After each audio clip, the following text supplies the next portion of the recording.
In today's video, I'm going to be teaching you how to judge your Facebook metrics correctly. Now, a lot of people in Facebook ads, in dropshipping, do not know how to correctly judge their metrics when running Facebook ads. Now, this is due to poor guru information. There's a lot of gurus out there that tell you the wrong information when it comes to Facebook ad metrics, and it destroys your campaigns. Now, I've done calls with people that are doing 100,000 a month, 10,000 a month, 20,000 a month, and the amount of ad sets and campaigns they've destroyed just because of these silly metrics that these gurus tell you about, like cost per click. And I'm going to be diving straight into all this information in a couple of minutes, so I'll show you exactly what I mean. It has ruined their campaigns and lost them thousands, if not tens of thousands of dollars. So I do not want you guys to be making the same mistake. So this is why you're going to want to watch this video till the end. Even if you think you're an expert, trust me, a lot of the things I'm going to be saying today you won't even know about, and you're going to be like, wow, that actually makes sense, Camille. I've been making loads of mistakes at the moment in my Facebook ads. So you really do want to watch this till the end, guys, because I'm going to clarify everything today about Facebook ad metrics and what actually matters, what certain things mean and what not. Now, the winners of the 70 products list that I did a giveaway on my last video will be in the description below. So if your name's in the description below, it'll say the winners of the giveaway, then message me through Instagram or Facebook and I will send you the list of those 70 winning products.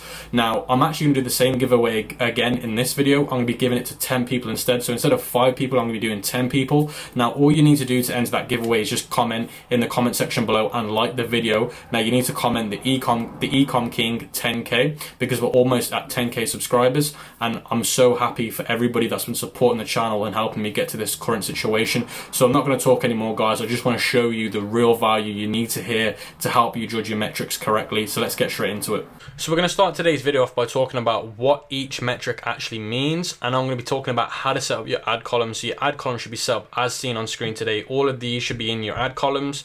Now, if you've already got your ad column set up like this and you already know what each one of these metric means, then I'm going to leave a timestamp on the screen now so you can skip the video to where I actually talk about which metrics actually matter in certain times of your campaign, so you're not prejudging them and you're not turning them off for the sake of the metric. So let's start off by talking about what each one of these ones means. So frequency means how often the same group of people keep seeing your ad. Now, frequency is rated between 1 and 5, 5 being the same people keep seeing it over and over and over and over and over again, 1 being different people keep seeing the ad, so it's different groups of people, which is a good thing. Now, your frequency, like I said, is between 1 and 5. Now, your frequency should always be between 0.1 between 2.5 when you're doing normal campaigns, normal ad sets.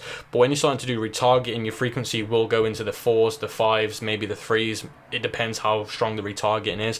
But because retargeting is seeing the same people over and over again, it will go up really high. But when you're doing your normal ads, your normal ad sets, your normal campaigns, nothing to do with retargeting, frequency should never go over 2.5. If it is, then you're not going to get strong traffic. Impression means any form of impression towards your ads or ad sets.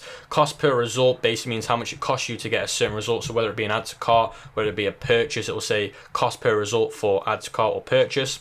Then you've got amount spent, how much are you spending on your ads. Schedule means what time you're setting the ad for, when it wants to get published. Quality ranking is actually, it used to be relevant score. Relevant score is how relevant it is to the audience that you're sending the ad towards.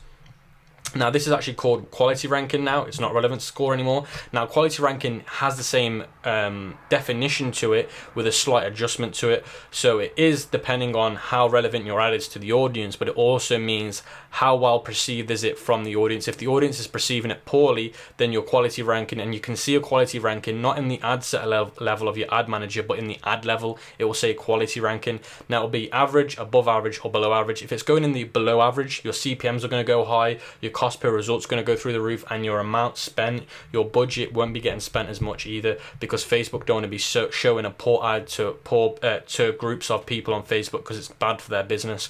Now, cost per metric is cost per 1,000 metrics. Now, a metric is anything to do with anything on the screen here today. Cost per click, how much does it cost you to get a click? Cost per unique click, so it's per unique click. So it might be with a cost per click, it could be the same person clicking, but with a cost per unique click, it's different people. Unique CTR stands for click-through rate. Website content views basically means how many people are looking at the content on your website. Website add to basket is basically add to cart, how many people are adding it to the cart on your website. Website purchase is how many people are buying on your website. Rowwise stands for return on ad spend, and video watches at 95% and video watches at 75% is basically how much of the video the people watch of your ad on the video you're making. So if it's a 60-second video, that's how much of the video they're actually watching. So that's how the ad manager should be set up in your ads manager, and that's exactly what these metrics mean. Now we're going to be talking about when these metrics actually matter, because there's a lot on there, but a lot of people don't know when these actually mean anything, or you need to understand them at certain times. Because like I said, people prejudge their metrics, they listen too much about their cost per click, and they lose so much money because they turn ads off. So let's start off by talking about what is important. So remember, in the testing phase, you will be losing at least $100 to $300 before making profit. Now I see this time in and time again. People judge their ads, their campaigns, when they're only doing maybe 10 ad sets and they've only spent $100. Guys, you're in the testing phase. Before you even make any form of profit, is going to be after between the $100 to $300 of you spending in ads. Now, when you're starting to get 5 to 7 sales a day, then you can start judging your ads by ROAS. But when you've not even spent this kind of money, don't judge your ads by ROAS. It just makes no sense, because at the end of the day, you're testing to find interests that are working. You're testing to see what audiences are working. So you can't judge anything by ROAS yet. You need to get consistency first before you can start judging ROAS. Very important, and people don't understand this. People judge their ROAS straight away when they're testing. I'm thinking, you're testing yet you're judging ROAS. You're not looking for buyers. You're looking for buyers, but you're not looking for money at the moment. You're not looking for profit at the moment. You're looking to see what's working and what's not working. So just understand, guys, you're going to be spending at least that kind of money before you're going to get any consistency. Now, all these metrics only matter in the testing phase. So these metrics only matter in the testing phase. Apart from the testing phase, these are pretty much irrelevant, and I'm going to talk about this in a minute. Now, you who are watching this are going to think, Camille, you're off your head if you think these are all irrelevant when you're doing your ads. Trust me, when you get to the end of this video, you'll be like, wow, these are irrelevant when I'm doing certain things. Because again, like I said, too many people, when they're testing, well, not testing products, but when they've got consistency with products, they judge their cost per click and they're turning ads off and they're profitable, and it's unreal. So the metrics that matter when you're doing engagement. So this is when you're doing engagement ads. Now, if you know me, you know my strategies. I like to do a PPE campaign first before I do a website conversion campaign to work out which video creatives working the best, which ad creatives working the best. So when you're doing engagement, you want cost per clicks under $1. Now, none of these are mandatory, but they're just good signs to say that your ad creative in your product is going to be a good chance of being a winner. Your cost per unique click under 0.95, CPMs under $12, video watches at 95% and 75%. It depends on the CTR. Now, this could be really low. Now, your video watches could be really, really low, but if your CTR is really, really, really, really high, then that means people are not watching your video. They're watching it for literally like a second, but then they're going to your website, which is not a bad thing. Now, people get this completely wrong. They're like, wow, my video watches is so bad. And they cry about it, but then they don't realize their CTR is really good. Now, your CTR should be between 2 and 3%. That's industry standards. But you got to remember, guys, if your CTR is high, your video watches is not going to be that high, because people are just going to go click through straight away, which I'd rather have a higher CTR than higher video watches. That's me personally. Now, CTR is a high, video watches will be low, so that's what I've just said, guys. Quality ranking, now your quality ranking should be at average or above average. If it's below, like I said, your CPMs are going to go really high, your budget's not going to be spent, and you're just not going to get any good traffic to your website. Frequency should be between 1 and 2 in the retargeting. It can be above 3, so that's what I mentioned at the start of the video. When you're doing normal campaigns and normal ad sets, 1.1 to 2. When you're doing retargeting, it can be above 3, 4 and 5. Cost per result, so when you're doing engagement, you want your cost per result to be around about 0.005. Anything lower than that's even better. Now, what metrics matter in the purchase campaign stage? Now, again, the same, cost per click under $1. Cost per unique click at 0.95. It's the same as the CPMs, 12. Now, again, like I said, your CTR should be 2 to 3%.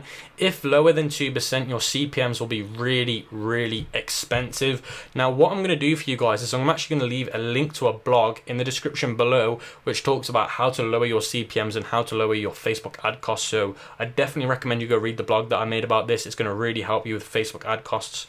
Now, quality ranking, again, it's the same as the engagement ad. Frequency, exactly the same. Now, this is where things get very, very important. So what I was saying at the start of the video about people not understanding certain metrics at certain times, this is when you need to be paying a lot of attention, guys, because this is where people go crazy wrong. So before I get onto that, I just want to talk about the amount spent. So you should be judging your amount spent and your below break-even point after 48 hours. So basically, you should be judging your ROAS and your amount spent after the 48-hour mark per ad set. So you're gonna always let ad sets run for at least 48 hours, and then you can judge the ROAS and the break-even point.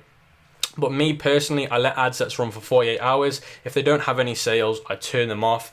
If they have one sale, I let them run for another 24 hours. And if they can't get another sale after 24 hours, which is a total of 72 hours, I'll turn it off. If it can get another sale, then I obviously scale forward. And what I do by scaling is I just duplicate the ad sets. That's how I scale. But that's how the 48-hour mark works. And if you really do want to judge amount spent and break-even ROAS and basically break-even point, then always do it after 48 hours of the ad set running. Don't do it any time before that. Then it's just ridiculous. ROAS above break-even point after 48 hours by 0.1 if not kill. So what I mean by this, guys, and this is very, very important you understand this, you're going to have a ROAS. ROAS is on a number. So for example, your ROAS could be 1.8. So if your ads are anything lower than 1.8, you're not making money. Now, I'm going to talk about ROAS and how to work out your ROAS out in a minute. I'm actually going to give you a tool that I use to work out my ROAS for me, which makes my life so much easier, and I recommend you use it too. It's a free tool, and I'm going to get onto this later. But your ROAS is, for example, let's say my ROAS is 1.8. Now, I always like to add a 0.1 to my ROAS. So if my ROAS is 0.1, sorry, if my ROAS is 1.8, I might make my ROAS 1.9 instead. That way, as a safety net, I'm giving myself a 0.1 ROAS just in case, because if anything goes under 1.9, then I know if I turn it off at that stage, I'm covered. That's my safety net. If you judge it just by whatever your ROAS is, then honestly, you can actually lose money after your expenses come in. So always add that 0.1 to your ROAS, because trust me, you'll save a lot more money doing it this way than just letting your ROAS, your base ROAS, being the ROAS, if that makes sense. Always add 0.1. So if your ROAS is 2.1, make it 2.2. This way it's a safety net. You're not going to lose as much money. Trust me, I've done this so many times. I've done this for years now, guys. You need to do this. It will save you a lot of money.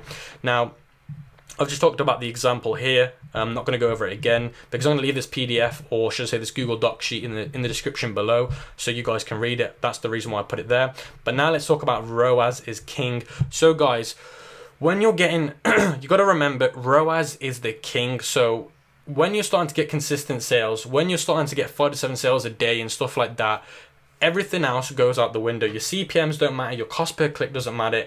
Your cost per unique click, none of that stuff matters. As soon as you start getting 5 to 7 sales consistently, nothing else matters. Your ROAS, your amount spent, are the only two things that should ever matter to you. And I'm going to talk about this in a minute. You're going to think, Camille, you're crazy. Those two metrics are the only things that I should worry about when I'm getting 5 to 7 sales a day. Yes, and I'm going to explain exactly why now.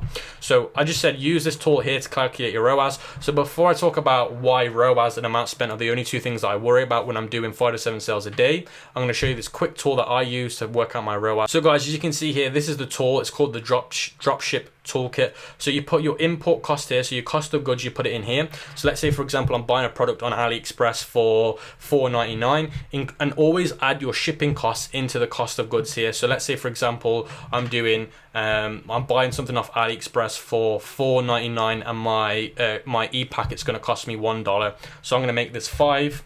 And then my input cost of what I'm actually selling this product at. So my selling price for this right now would be 25. So you can see my break-even ROAS is 1.25. So I'd actually make this 1.3 because I want to give myself that extra 0.1 as a safety net. So it'd be 1.3. But that's the tool that I use to work out my ROAS. It makes life so much easier. You don't understand. Working out your ROAS can sometimes get confusing. So this is the tool that I use. I'm going to leave this in the description below. It's completely free as well, guys. Let's get back onto why amount spent and ROAS is the only two things that I worry about when I'm doing 5 to 7 sales a day. So let's get back to the point, guys. Once you're starting to get 5 to 7 sales exactly every single day, the key metrics, guys, are ROAS and amount spent. As long as the two metrics are good, then don't worry about the other metrics like cost per click and CPMs, because they do not matter. I can't get this emphasized enough. So let's say, for example, I'm running ad sets. I'm getting, let's say, 8 sales a day. Now, if my ROAS is above my break-even point, if my amount spent is less than the profit that I'm making, then at the end of the day, I'm making money, guys. At the end of the day, I'm profitable. So why does it matter? So for another example, let's say my ROAS is 1.6 and my ROAS for my ad set is 2.8. Guys, I'm making money. So why would I care about my cost per click? Why would I care about my cost per metric? Why would I care about these other things? At the end of the day, if my ROAS is profitable, then nothing else matters. If my amount spent, because sometimes with Rowwise it doesn't show up, it shows as a dash, but if your Rowwise is shown as a dash, look at the amount spent, and if the amount spent is under your profit margin, so let's say my profit margin is $15, sorry, but my amount spent is only $10, I'm making $5 profit, guys, so it doesn't matter. But that's what I want you to understand. Sometimes your Rowwise won't show up, so make sure you look at the amount spent instead. That will tell you exactly if you're making money or not. Now, like I just said, if you're making money, whether it be your amount spent that you're looking at or your Rowwise, why does your cost per click matter? Why does your CPMs matter? They do not matter, guys. Now, I only really worry about cost per metric and stuff like that in my testing phases, because it gives me a good indication of how well the ad's performing. But in terms of getting continuous sales a day, I only care about my Rowwise and my amount spent. Now, I've just told you the reasons why. Now, you don't need to overcomplicate it. You don't need to listen to these other gurus saying your cost per click has to be under $1 when you're doing ads and stuff and you're getting sales, because I've done calls with people before and they've turned off their ads because their cost per click was over $1, yet their Rowwise was 2.6. Now, if that's just crazy, and the amount of calls I've done with people, and like I said, I've worked with people that have done 100,000 a month, and I see them all make the same mistake, it blows my mind. It makes me go crazy, because they've literally turned off a campaign, an ad set that is making them a fortune, because they're crazy. They're thinking my cost per click cannot go over that $1 or 1.5. So guys, that is it for today's video. I hope I've clarified everything to you. I hope I've made everything a lot more simple for you. I'm going to leave this sheet in the description below, and I'll catch you guys in the next video.